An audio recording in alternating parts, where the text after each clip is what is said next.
Thank you for joining, everybody. Again, my name is Mike DuPhily. I'm the Educational and Outreach Coordinator here at Vertex.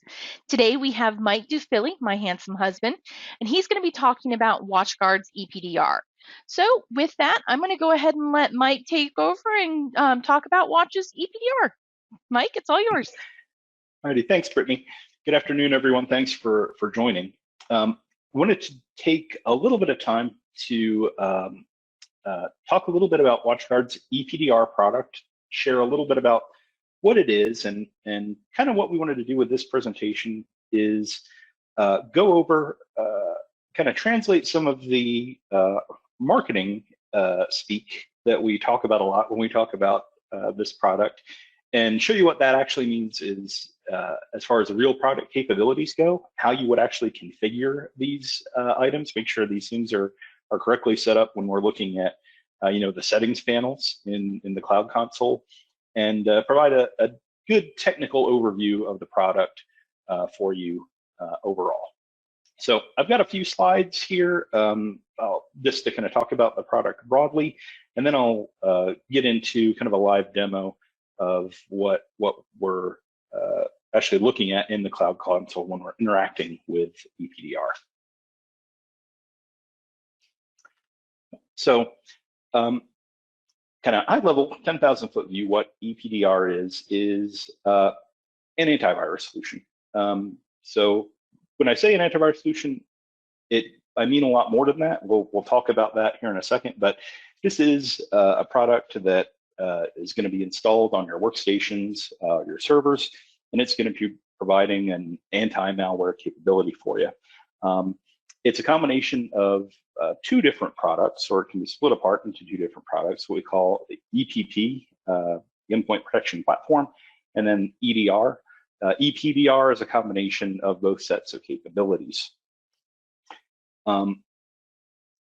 So when we talk about that, EPP is going to be our sort of what you can think of as traditional antivirus capabilities. Going to be looking at files on the file system. We're going to be looking at some network activity, basically things that you would have thought of as kind of antivirus traditionally are going to be included in that EPP. And I have in my next slide, I'll actually show you a breakdown of individual features. EDR capability is going to be your next generation kind of endpoint detection and response. That's kind of a nomenclature that's pretty common in the industry across products. This is going to be similar to Carbon Black or SentinelOne, if you've heard of those products before. This is going to be our kind of next level up in protection, and with some specific capabilities that we'll talk specifically about here as well.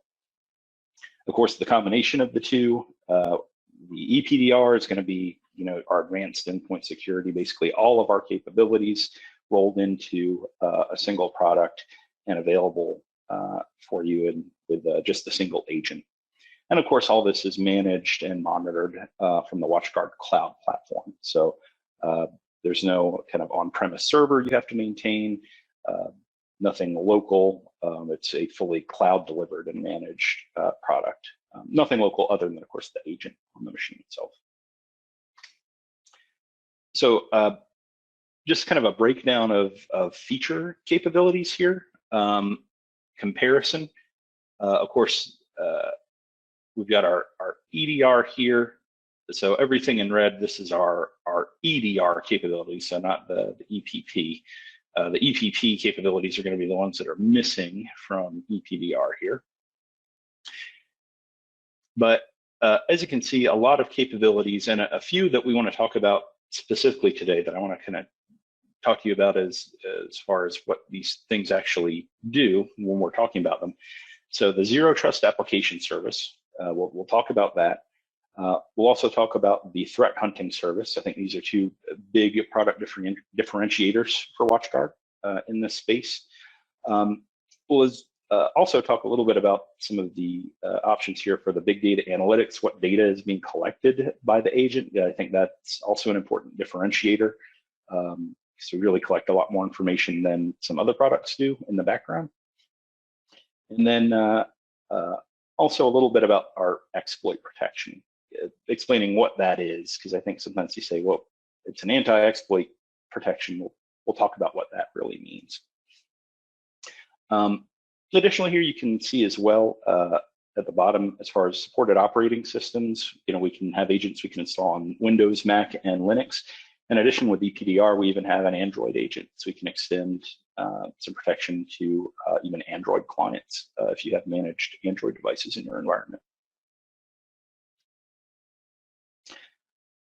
So a lot of capabilities all kind of rolled into a single solution here. This is just kind of a high level, again, a lot of marketing speak. We really want to get into how some of this works. So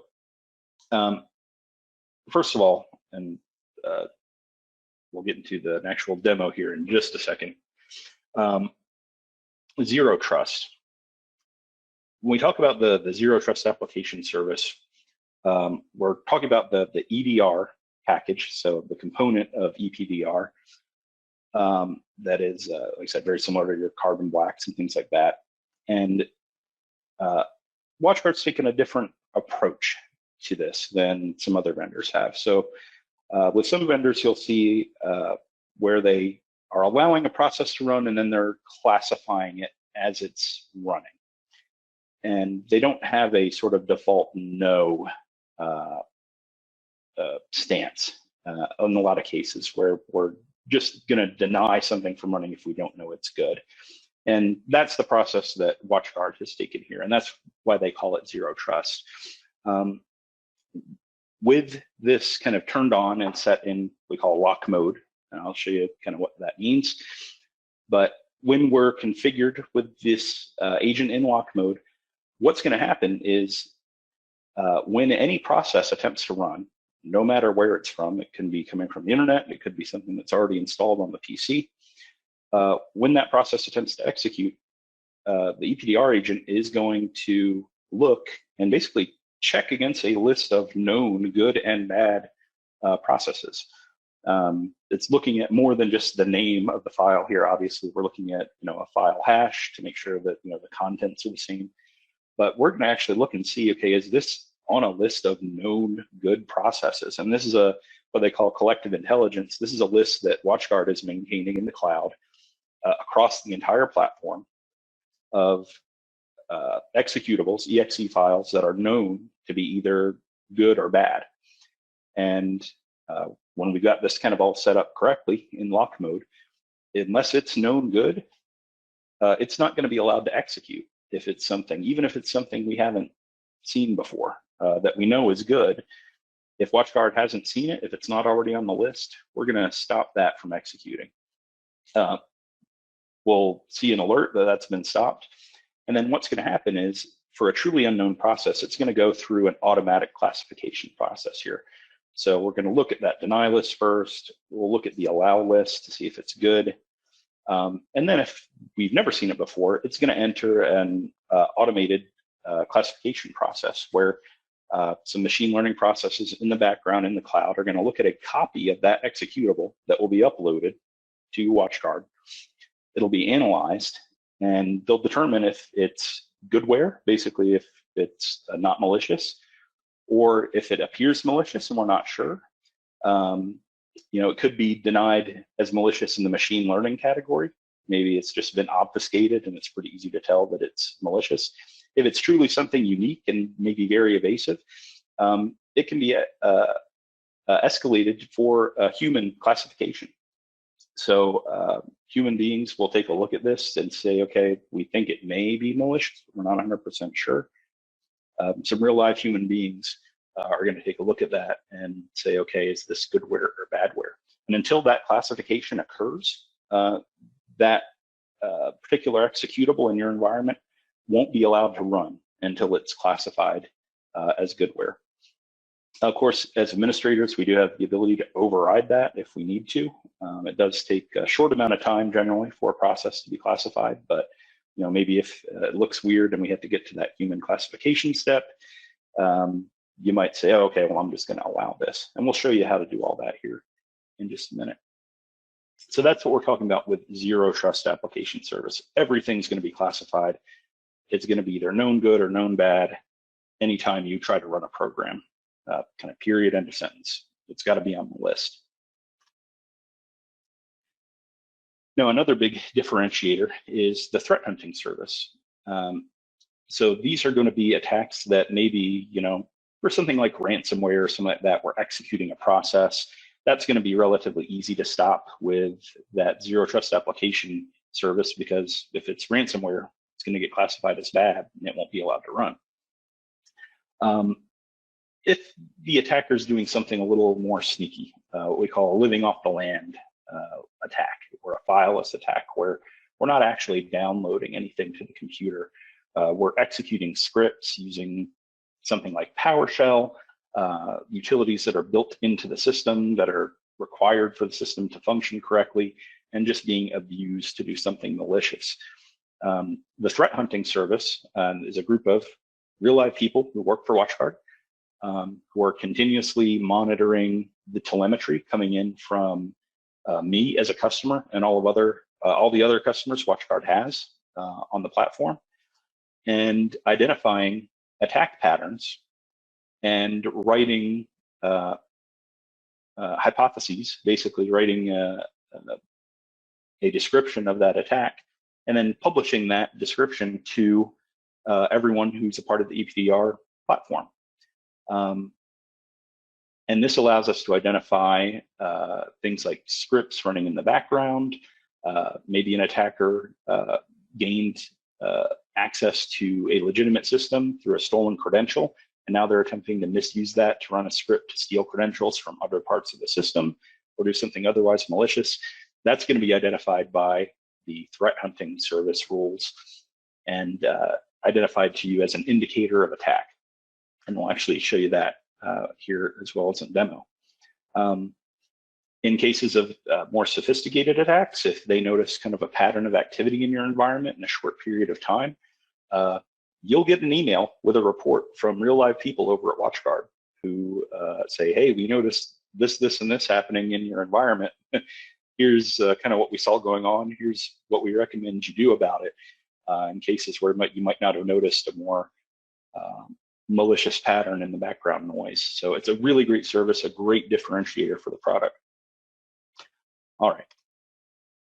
One last slide here, just kind of an overview of how all these different technologies work together to block the entire, what we call kill chain here, the cyber kill chain. So we do have email protection, so we can stop phishing attacks. We can stop exploits, so in-memory anti-exploit technology is going to be able to block things like buffer overflows and attacks on trying to break into another process's running memory, things like that. If we can get past that spot, well, if they're trying to deliver a payload, well, this is where our zero trust model comes into play. We're going to be able to block things that are either known malware or unknown, so they won't be able to deliver that payload. If somehow they get into the payload execution side of things, again, if they try to run it, unless it's classified, it's not going to be allowed. Or if they're trying to execute something that we have to trust, maybe through a PowerShell script or something like that, then we'll be able to use that context-based detection in the threat hunting service, the things that they're generating, to identify malicious misuse of trusted utilities on a system. And then, of course, if they're trying to execute something else, command and control, do other things on the machine, obviously we're going to continue to stop any new actions that they're trying to do there. So really at every step along the cyber kill chain here, we have ways to identify and stop malicious activity. So get rid of our slide deck here and minimize that, and actually show you guys in the kind of command and control console here what we're looking at and how we turn kind of all these features on. What I'm looking at here is just the WatchGuard EPDR console. This is accessed through my WatchGuard Cloud login. I set up kind of a demo client with just a single computer in it here for us to look at. Obviously, in your own environment, you'll have more than this. This is just a single test computer I set up. And you can tell I've got some malware and things on here. I've already generated some activity for us to look at. So here on the main screen, we're looking at the security dashboard. This is the high-level overview of my entire environment, showing me what's going on in my endpoint protection space here. So I can see protection status for my computers. I have one computer with no errors. It's properly protected. If I have any computers that have been offline for any period of time, I can see that. Any machines that might have outdated protection, maybe that we're having some internet connectivity problems, or a machine might be offline for a short period. I'll know if the machine isn't checking in or isn't getting its updates installed correctly.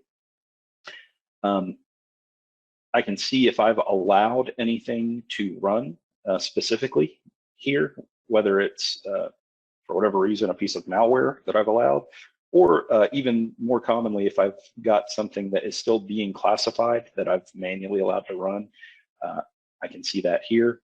And of course, anything that we're blocking. This classification of all programs run and scanned, so this is a direct tie-in to our zero trust model here. So anytime a process tries to execute on any of our protected machines, it's going to be classified as either goodware, a trusted program, malware, an exploit, or a PUP, potentially unwanted program. These are things that are, a little iffy. They're not necessarily malicious in the traditional sense, but probably not something you'd want on a work computer. And it's going to, anytime a program executes, look and see if it's on that list. So we can see, 97.26% of the programs I've been running on my machine are trusted. 4 things I tried to run were malware and were actually blocked because of that. So every time you try to run a program, it's going to be classified and either allowed or denied to run. Any malware activity, so we'll come back to this, but if known that malware is found on a machine, then obviously we'll flag that and let you know if that's caused any trouble. Of course, you'll notice here I have 4 incidents. My run column here is 0, so obviously it identified the malware and was able to prevent it from running. Currently blocked programs being classified. Again, if I've got something that is unknown that we haven't seen before that WatchGuard is going to take a look at to classify, we'll see if there's anything that's in that process. And I actually have something I can demonstrate for you here to show you that. PUPs, potentially unwanted programs, if we've seen any of that activity. Any exploit activity, these are going to be our in-memory attacks. So if we see something like a PowerShell script that was allowed to run that was identified as an exploit, we'll see that show up here. And then threats detected by the antivirus. These are going to be sort of a combination of a few different things. So if we see, for instance, something that is suspicious, will show up here. If we have any files that are detected as, again, obvious ransomware or malware, we'll see that here. And these were all detected by sort of our traditional antivirus systems, right? We were just able to know that these things were bad before they even ran, just by looking at the file. So this is our primary console. And obviously we can click on things here to drill into additional status views for all of these different sections here. Malware incidents again here. So a very easy to navigate system. Now, setting this up, again, very simple, a lot more simple than, or a lot simpler than some other products. So if I had 0 computers here, I was starting from scratch. To get started, all I have to do is go up top here to computers, hit add computers, and this is going to download the installer for my environment. Again, we've got a number of supported OSs here. For something like Windows, we'll just click on that here. And right away, we've got some great options for keeping things organized. So obviously, we have different groups we can organize machines into. And this is if we need to have a different combination of settings on some machines versus others. Probably going to be a little more aggressive with the security on something like a domain controller than you might be with a user PC or an IT PC. So we can organize things that way. Another great option we have here is we can actually organize computers by their Active Directory path. So, instead of setting up groups manually, we can just rely on your OUs set up in Active Directory. So the same way you're applying your group policy, we can apply policies to WatchGuard EPDR. That makes it really easy to keep things organized when we're looking at things from that policy perspective. Or if we have a lot of different sites and locations, we want to group things that way, we can select a group based on a computer's IP. Once you choose where you want to add it, there are some network settings you can choose here. We'll look at those here in a second. And of course, if you want the installer to expire, maybe this computer is only going to be used temporarily. To save licenses, we can actually automatically have it uninstalled after a certain period of time. Lots of options here. For traditional installation, a lot of times we're going to just add computers to an initial maybe staging group and download the installer. And this is going to be an MSI-based installer here for us. So we can install this on a single machine, or we can use tools like group policy or other application installation tools, whatever management tool you use in your environment to push software out. You can easily push this out to your entire network. Now, a couple good features to note here, and I'll skip ahead to something in the settings to show you capability we have. When we install this, we do have the ability to automatically uninstall other security products. So if we're replacing an older security product or something else with WatchGuard EPDR, a great feature we have is the ability to automatically uninstall other agents. And it's not every tool that's out there, but most of the popular ones, so things like Trend or Symantec or a lot of the other major agents, we can automatically uninstall that when we try to install the Panda agent. Now, once we are installed, obviously we have a bunch of different settings we can apply to the system, and I'll start here under the security settings because I think these are the ones that are going to be most applicable. These are the settings that control the kind of protection we have here. We'll talk about kind of some best practices and things I definitely recommend against setting here when we're setting this up. So for our security settings, and these are settings that are going to apply to workstations and servers, and this particular page here is really where we configure most of the security settings. We've got options to, of course, control or disable local alerts. So for example, in a situation where we're deploying this to user PCs, maybe we don't want to show them all the pop-ups in case something gets blocked. If the system is going to be handling that automatically, we're going to be getting alerts as the administrator. I might not want my users to see that stuff and freak out necessarily. So we do have the ability to turn that on and off. Additionally, obviously we can turn off and on the automatic updates. So these are the knowledge updates that occur in the background. Definitely would recommend always leaving that on. That should really never be off in most environments. You're going to want to make sure we're getting those automatic updates. We can even say, let's run a background scan every time there's a knowledge update. I don't think that that's necessary in most environments, but you may have an environment that's especially secure where anytime you get some new signatures, we would just want to run a scan to make sure we don't have anything on the file system that matches any of those. Of course, we talked about our ability to uninstall other security products. And of course, we do have ways to exclude files, folders, and executables from scanning for whatever reason. Obviously, there are situations where for the performance of the system or the software, they do recommend that they be excluded from scanning. And of course, we do have the ability to add exclusions here if you need them.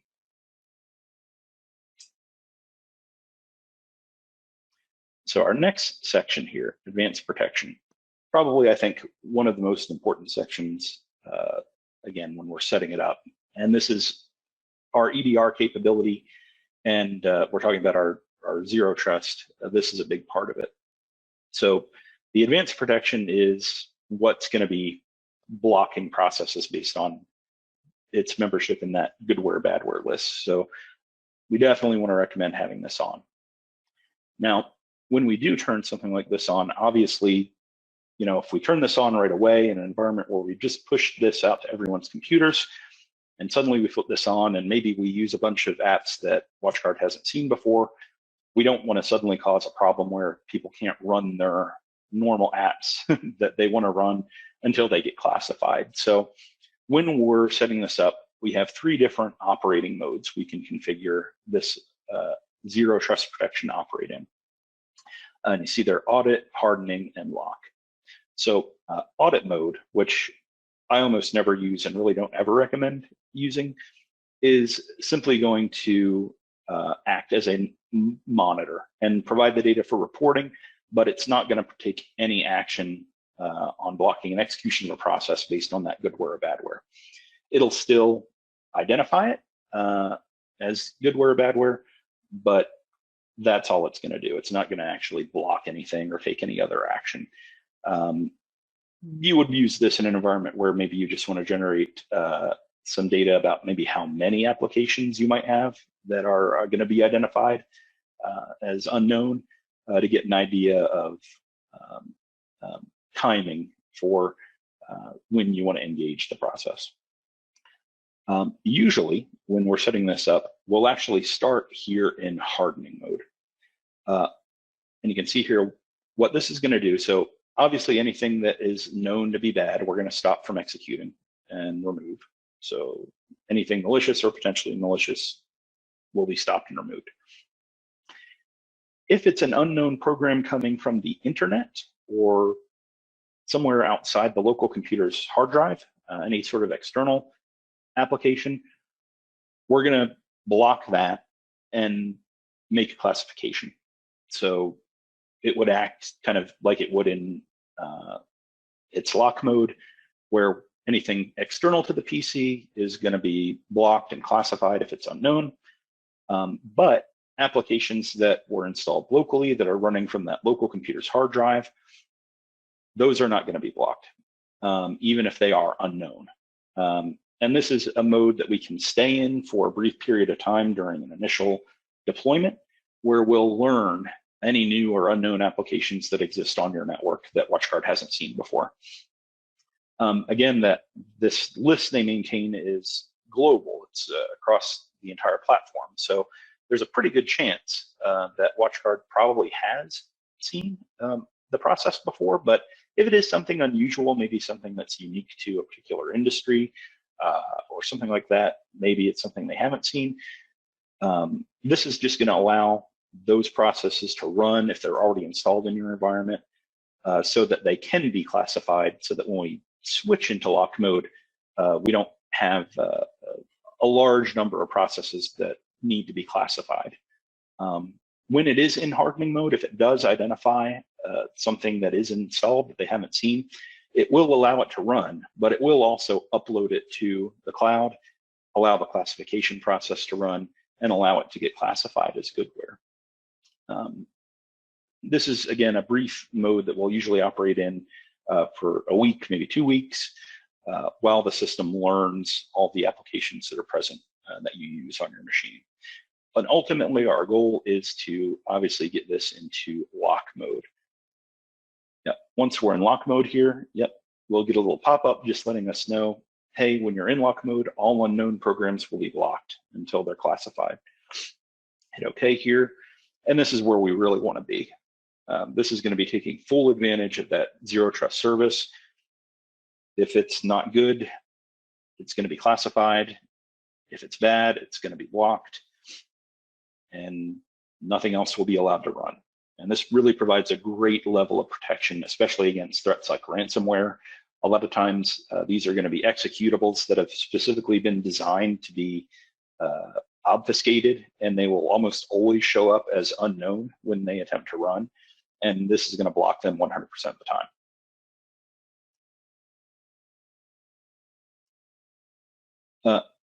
Another capability here are anti-exploit capability.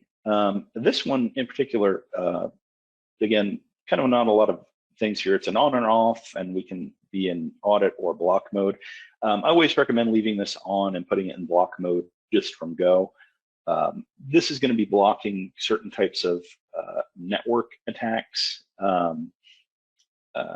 things that are generally involved in potentially performing remote buffer overflows, things like that. This is not going to have a high false positive rate at all. I always recommend that this is on and set to block. Of course, we have some options for privacy. As well, we can control network usage. Of course, anytime we see an unknown executable, that executable is going to have to be uploaded to WatchGuard so it can be analyzed. Depending on the environment, we may want to limit that network activity if we can, and we have the ability to do that here. Some of our other settings, again, you'll notice a lot of these are just kind of on-off toggles, which makes it really easy to kind of manage the product. These are our traditional settings, so file antivirus, email antivirus, and web browsing antivirus, being able to detect signature-based threats across those three domains. And then, of course, our ability to detect viruses, hacking tools, potentially unwanted programs, block malicious actions, block phishing, all things that should be turned on by default. And I always recommend you just leave that on. A great feature as well here, especially for ransomware. So if through some miracle, a piece of ransomware somehow gets past the zero threat application service and starts to execute, as an additional layer of protection, the WatchGuard EPDR agent will create decoy files to detect ransomware. And if you've looked at WatchGuard's what used to be called the TDR application previously, you may have seen this technique used as well.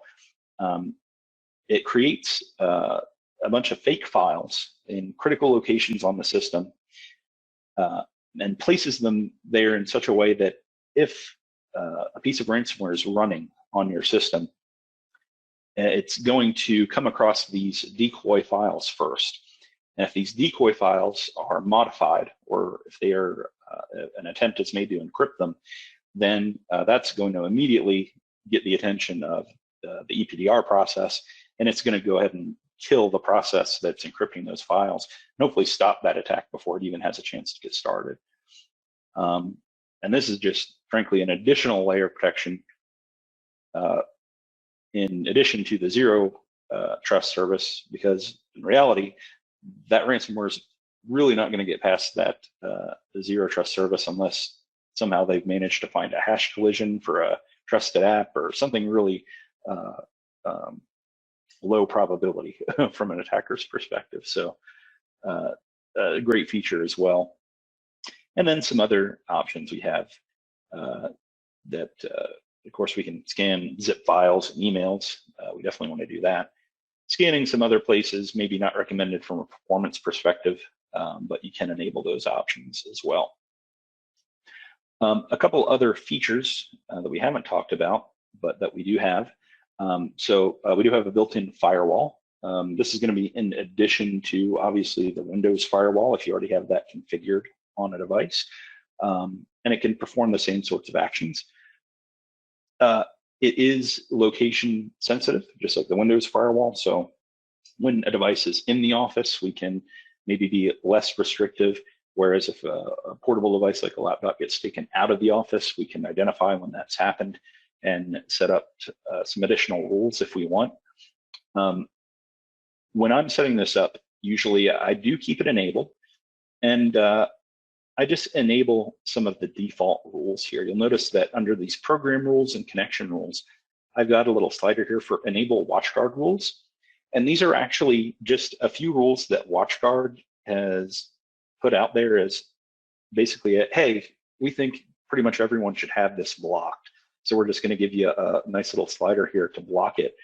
And they're really great things. So IIS remote administration, and that's not really something that should probably be hitting your PCs.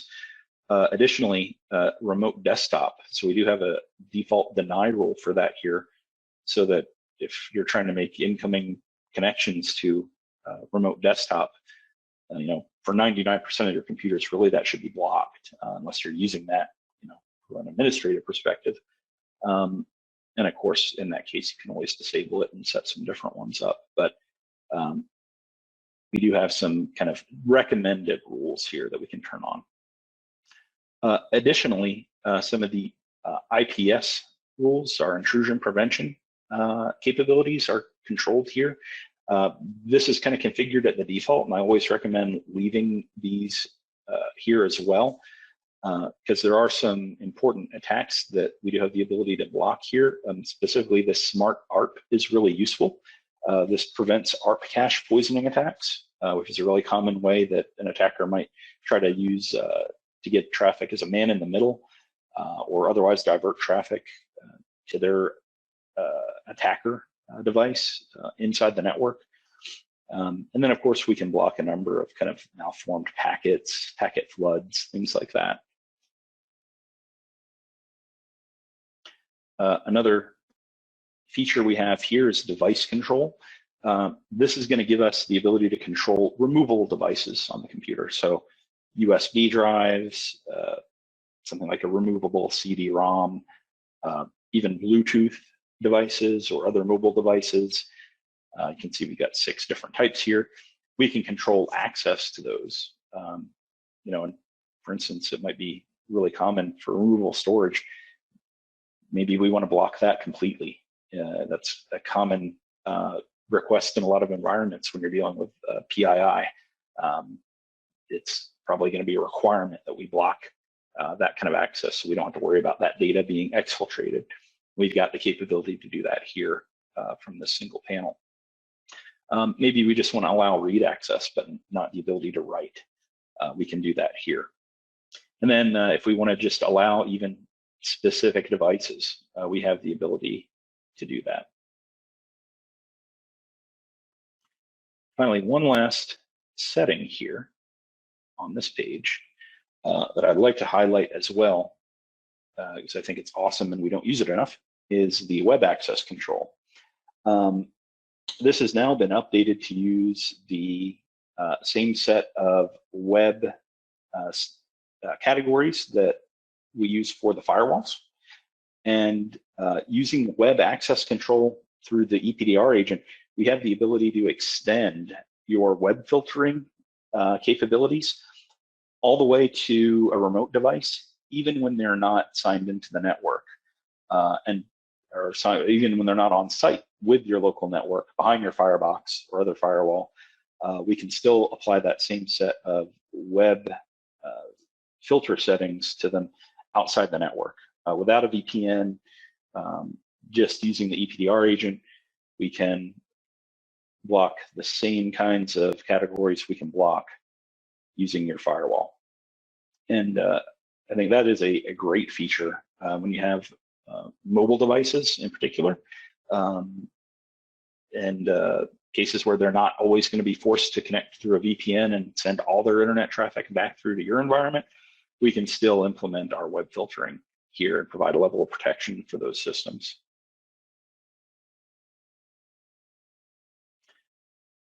And those are kind of the major security settings, which I think is kind of might be a shock to some administrators, because really we don't have a lot of things that we have to get too deep in to configure to have really good security with this product. Of course, with these things, we can configure this into different groups. If I have different settings I might want to use for one set of computers, exceptions I might want to have for one set of computers or another, we of course have the ability to provide that level of complexity if needed. A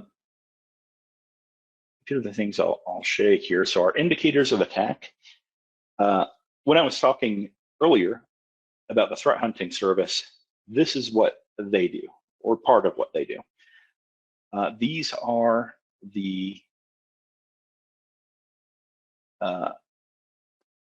hypotheses that they have put together that will cover fileless malware, abuse of trusted applications, anything that an attacker might do that's going to take advantage of a program that would ordinarily be allowed to run, make it do something malicious.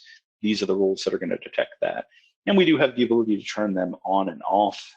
If for whatever reason we need to disable a category for your environment, we do have the ability to do that. I would always recommend that we keep all these on, though. These are important things to know about if they're occurring in your environment. Some somewhat new features here for program blocking and authorized software. We do have the ability to simply block arbitrary programs. So if, for instance, we need to prevent a particular file from running, maybe a common use for this in a lot of environments might be preventing something like a shadow IT from running. Let's say I've got I don't want Dropbox running in our environment. They get used a lot by attackers to try to collect compromised data and things like that. We don't want that here. We have the ability to simply block executables throughout the environment just because you say so as an administrator. And we can do that either by name or we can do that by hash. So even renaming an application won't be enough to allow it to run. Similarly, we can also say that software is authorized. And we have the ability to say, okay, well, this is going to be a program that we're going to allow, even if it's potentially changed and would need to go through the classification process. This might be something we would use in a case where we have a program that's updated very frequently, and we find that every time it updates, it's triggering the classification process where obviously a small change is made. Now it looks unknown to WatchGuard. We might want to set up a permanent exception for that particular application using, maybe not the MD5 hash, but some other combination of properties about that executable that we can set here to say that we're going to allow these to run. They're still going to be classified by the Zero Trust service. So even if I set this up as an exception, we're going to say that this is always going to be allowed to run while it's being classified. It's still going to be classified. And if for whatever reason some malicious behavior is identified, then it'll be classified as bad, and any future executions of that application will be blocked once that classification occurs. For mobile devices, Android, and of course now we have iOS support. If you're using those agents in your environment, we have, of course, settings for those. The options here are obviously a little more limited. Obviously, we're dealing with a phone, but we can detect malicious activity and also provide some anti-theft protections for those mobile devices, which is very useful. Certainly not a full-blown mobile device management solution, but maybe enough for your environment.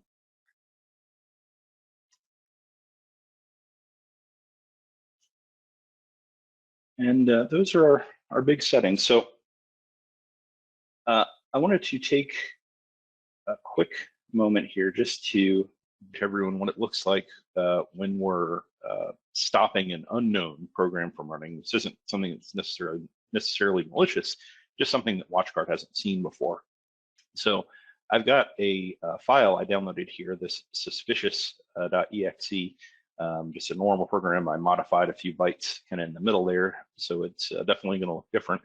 And I'm just going to try to run this, and we're going to see what happens here. So mouse is spinning, system's thinking about it. We get the pop-up here letting us know, hey, this isn't running. And of course, we get the pop-up from EPDR letting us know that this is an untrusted program that's been blocked. So just something that WatchGuard hasn't seen before. What's going to happen is a copy of this is going to get uploaded to WatchGuard for analysis. And in the meantime, if we look at the status here in the system, let's refresh it here. just have to wait for a second for it to get uploaded to WatchGuard here. But we should see here very shortly an alert about a blocked program being classified. And that's going to be the program that we just tried to execute here. It does take a few moments, obviously, for things to kind of work their way through the system. It's got to get a copy of the program uploaded. This is should be a pretty small one here. You should expect to see it here pretty quickly. All right, so here in the console, now we can see that we've got a blocked program that's currently being classified, our suspicious.exe we tried to run here. We can see that it was stopped because we're obviously in lock mode. It's already kind of assessed that it has a low likelihood of being malicious. We're currently getting a copy of the program uploaded to WatchGuard so they can check it to make sure. And that process usually just takes a short amount of time. If, as an administrator, I wanted to go ahead and override this now, I do have an unblock option here I can use, but generally it's best just to wait for the classification to go ahead and proceed. Once that occurs, usually, like I said, within about 5 or 10 minutes, the next time you try to execute that program, it'll run normally. So this is just a great way we can keep ourselves protected and showing us that zero trust in action.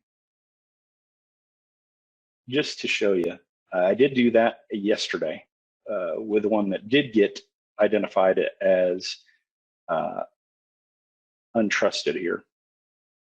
And actually what I'm going to do is go here to our, here we go. Yeah, so I did have one yesterday that I used that was blocked initially here, just because it was unknown. So, this was yesterday at 4:39 p.m.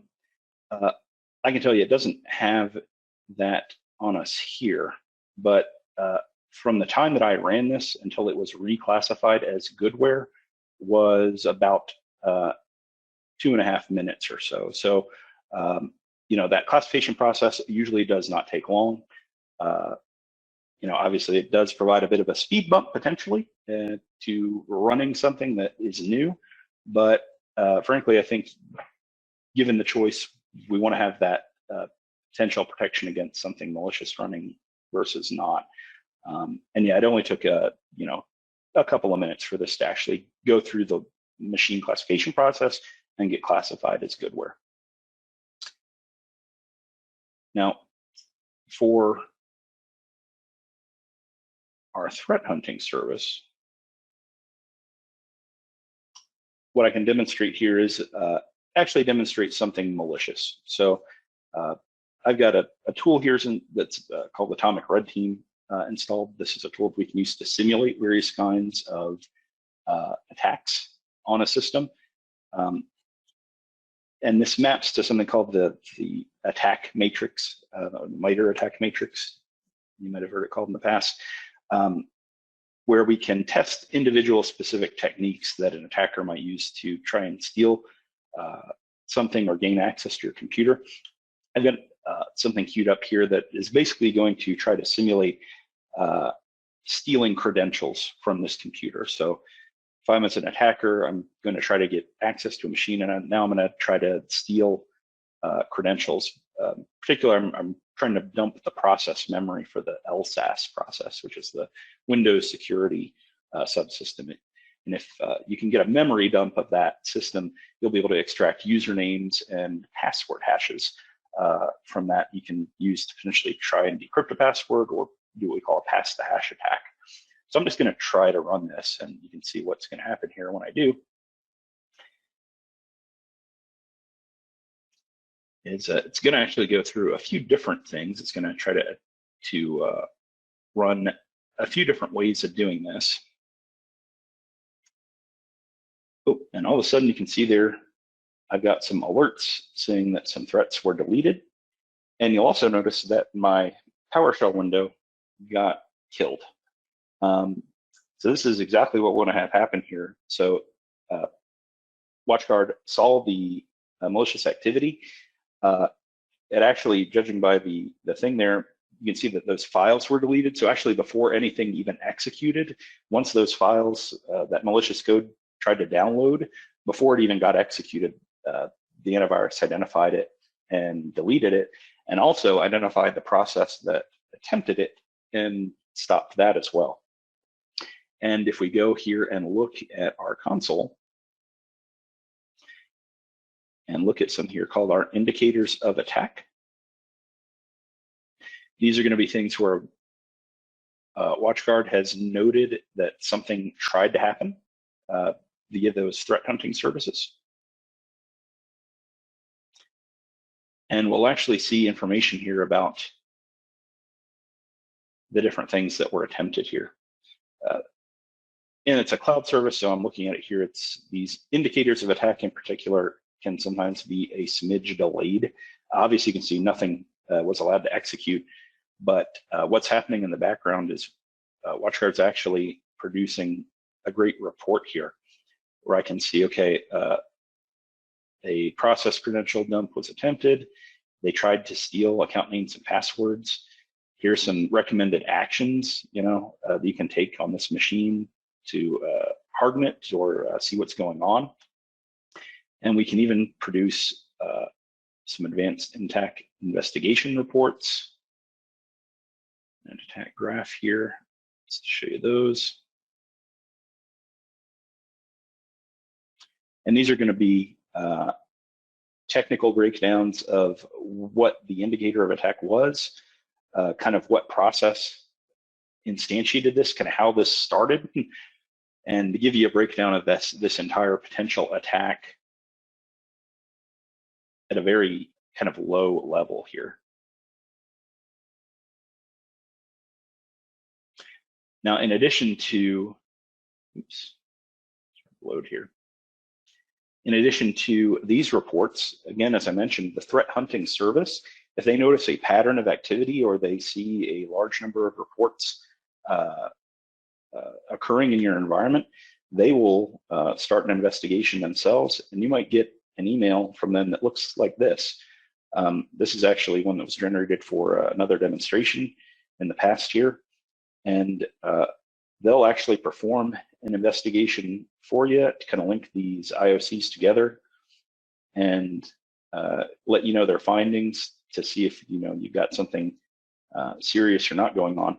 In this case, they saw the activity from this Atomic Red Team tool, and this is obviously something that is frequently used, usually not maliciously, to test an environment. So they identified that. They say, hey, we see this is from the Atomic Red Team. They think that these are more tests, but they need to confirm it.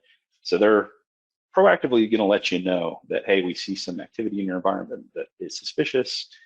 Here's kind of what we think of the overall situation and what you should do about it, which is a really great service and something that I think differentiates WatchGuard from some others in the space. So hopefully this has given you a good overview of kind of some of the technical capabilities and how they translate from some of our marketing materials. Real brief, in addition, I didn't have a whole lot of time to cover this today, unfortunately, but not included in the base EPDR license, but available as add-ons. In addition, we have a patch management capability where we can install not only Windows patches, but patches for third-party applications and utilities. For instance, just to show you here, like VMware tools, for instance, on the machine I'm on here now, can be updated by patch management through EPDR. In addition, we have a managed encryption option that can be configured. This is going to be essentially manage a BitLocker. So we're plugging into Windows BitLocker, but through our single pane of glass here, we're able to manage the recovery keys, set up encryption. It really takes a lot of the management headache out of setting up encryption on your system. So if you, again, if you're in a business or industry where you're handling PII, it's probably going to be a requirement or close to becoming a requirement that your storage at rest be encrypted. And this is a really great way to set that up in your environment and without a whole lot of management hassle. because really these managing the recovery keys for BitLocker encrypted systems could be quite a hassle about something like this. And additionally, one last tool that we've got here, something called this advanced visualization tool. We used to call the ART, the advanced reporting tool. Long down here. This is simply another way that you can interact with all of the data that the Panda platform is gathering for you. I have to sign back in here again just to show you this page here. So we have hundreds and hundreds of data points that are being collected about everything that's going on your computer all the time. This advanced reporting tool almost gives you SIM level access to that data, where we can run detailed reports and set up detailed alerts for that kind of information. So the patch management and full encryption are additional add-on licenses. That they're not base features of EPDR, but available as add-ons that I think also add a lot of value if you don't have solutions for those problems in your environment now. So running out of time here, thank you everyone so much for joining us today. Hopefully we had taught you a little bit about the EPDR product, and look forward to seeing everyone next time. Thank you everyone so much. Yeah, we greatly appreciate it. Thank you, Mike. This is always educational. We'll give everybody a minute or two to answer some questions. We did have one on TDR that I will get back with you about it, Kevin, just to make sure I've got that answered properly. But other than that, I will have Mike do that little demo for me and create a snippet, and I'll add that to the final recording when we get that out to you guys. We'll of course, and just to answer your question real quick, Kevin. So TDR is, I think you'll see, so currently that is still a product, separate. Change is coming. Let's put it that way. We don't know when or how, but we do expect that now that WatchGuard has the EPDR product, some of these capabilities are going to be shifted around between products. So currently TDR is what it is, but that'll probably be changing in the future.